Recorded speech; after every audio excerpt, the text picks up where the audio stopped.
Welcome back, everybody. This is part 2 from the Dr. Quack podcast. Tony Atlas, the man himself, my interview. Check it out. Bill Watts. I mean, you had a strong relationship with him as well, right? Right. How did that work during that? It was during the NWA, I believe, or? Well, Bill Watts was, as you know, big, rugged, tough, wrestler, cowboy. And he told me he was a very radical person at one time. He didn't care much for people in color. But he met a guy by the name of Ernie Ladd. The cat. And Ernie Ladd got Bill Watts to turn his life around, and Bill Watts became a Christian. And so that's why he made Ron Summer the first black world champion. That's why he made Junkyard Dog one of the biggest names in professional wrestling. That's why he made Ernie Ladd the first and only black booker. So he was a type of person, he was very close with Thunderbolt Palliser, very close with me. And if you did what Bill told you to do and you worked hard, Bill was very patient, very caring, and one of the smartest men that ever been in this business. So to me, Bill Watts is number one. That's awesome. And I got one more name for you real quick. So we talked about Rocky Johnson. We were talking about, around the time when you guys were tag team champions, there was always the stories about how you two, didn't get along at times. Well, see, later on, me and Rocky, we talked about that. And I said some things about Rocky that I feel bad about. Because Rocky is not a bad person. He's a wonderful, wonderful, wonderful person. A couple of months back, I was going through some hardship and couldn't pay my mortgage, and Rocky sent me the money to pay my mortgage. But me and Rocky, we talk about this agreement. You see, back in the older days, if you had Ricky Steamboat as your top talent, anybody of his nationality could be the underdog. Like when I wrestled, if I was there, when Thunderbolt Palliser was the top guy, I was the underdog.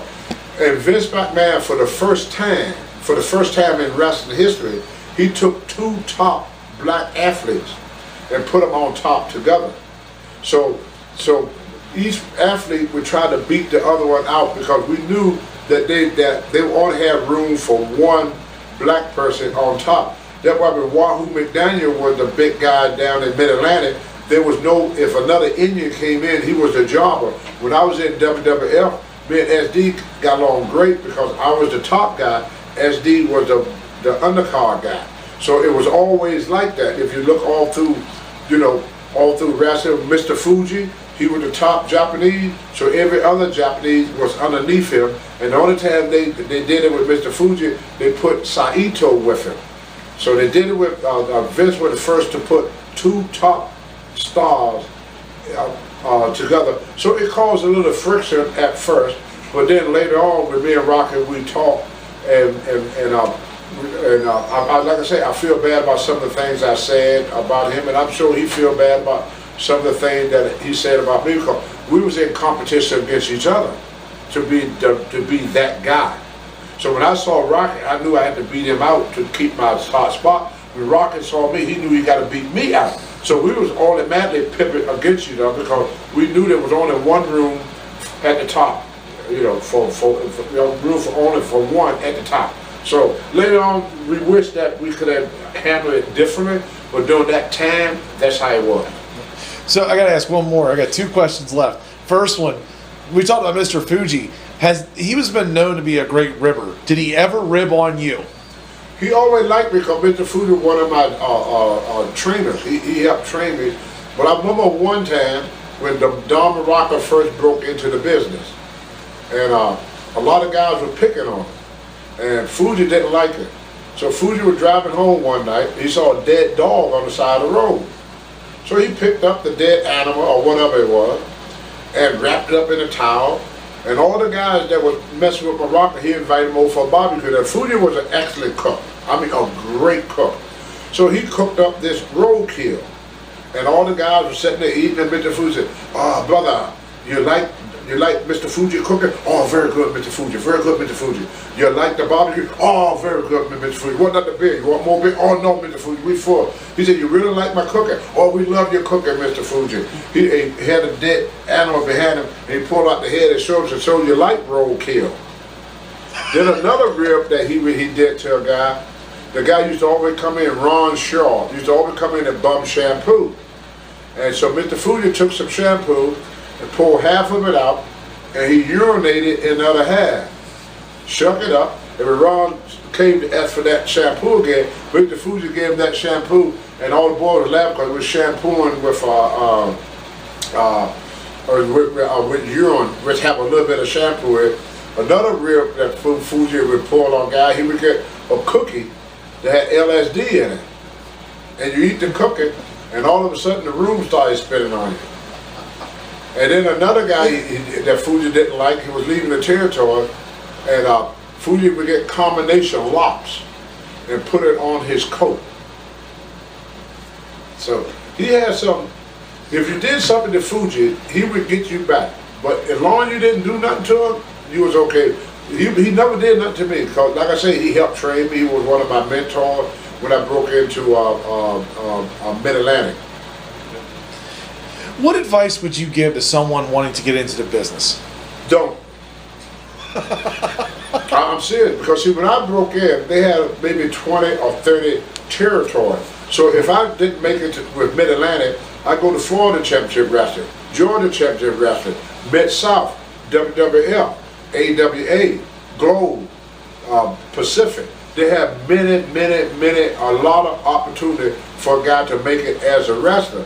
Now, even though they got TNA coming along, they got the new group, AEW, they got these new groups, but in reality, you would never become big name in wrestling until you wrestle for the WWE, and that's just the fact.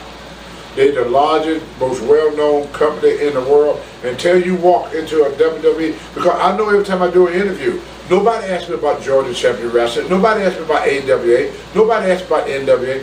Every interview that I do is about the WWE. And what the reason I would say don't do it is because the opportunities is not as good as in my day. I had many opportunities to build my name. So I could go to any territory and build my name. Where these guys now, it's very hard for them to, to build their names up, because Vince, dominate so much. So my best advice to somebody that do want to get into it is to do what I did. What made me a top star in wrestling was I became the United States bodybuilding champion. So if you got a name already, then your chances are much greater. So what I would tell a young guy, don't just use wrestling alone. Hulk Hogan became a big star for what he is, not because of wrestling, because of Sylvester Stallone put him into the movie that made him the big star that he is. And now I hear that Gronkowski from the Patriots is thinking about going into the WWE. So if you got a name before you go there, just like Arnold Schwarzenegger and Mr. T. Mr. T walked in the door and became a main event with Roddy Piper in WrestleMania 2. And the William Perry, the refrigerator, was won the Battle Royal in WrestleMania number 2, WrestleMania 2 in Chicago, because he already had a name. So if you could develop something for yourself outside of wrestling and use that to get into wrestling, would be your best bet. In other words, don't put all your eggs into one basket and try to just depend on wrestling alone, because they don't have the territory to build you up into being a money draw. So if you're good at boxing, weightlifting, make commercials or anything, do modeling or whatever you could do to build your name and have some type of recognition before you go there. Like if you play like The Rock, he played college football. So he had a name not just with his father, but he developed his own name in football. I think it was All-American, if I'm not mistaken, before he got into pro wrestling. So he was not unknown to the world when he started into wrestling, The Rock.